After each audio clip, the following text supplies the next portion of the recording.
12 اکتوبر 2019 شیخ الوظائف کی نامورایٹمی سائنسدان ڈاکٹر عبدالقدیر خان سے اہم ملاقات۔ ایسے عظیم محسن، مخلص اور متقی اللہ کے ولی کی زیارت، ملاقات اور دعا، جس نے ساری زندگی انسانیت کو خیر اور تحفظ کا پیغام دیا۔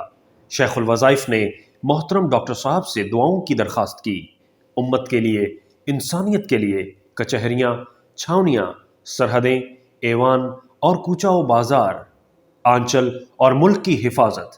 ڈاکٹر صاحب نے بہت پرسوز دعا فرمائی۔ بقول شیخ الوظائف کے ان کی دعا قبول ہے، اور بقول ڈاکٹر صاحب کے کہ میری داڑھی اندر ہے اور بہت بڑی ہے، پیٹ تک ہے۔ دوران ملاقات ڈاکٹر صاحب نے فرمایا کہ میں اشراق، چاشت، اوابین اور تہجد مسلسل پڑھتا ہوں، اور روزانہ قرآن پاک کی تلاوت زندگی میں کبھی مجھ سے نہیں چھوٹی۔ یہ پیغام ہے اس ملک کے ہر فرد کے لیے اور ہم سب کے لیے۔ آئیے ہم ڈاکٹر صاحب کی حفاظت اور ان کے بنائے ہوئے ایٹمی نظام کی حفاظت کے لیے دعا کریں اور ان کے مشن میں ان کے ساتھی بنیں۔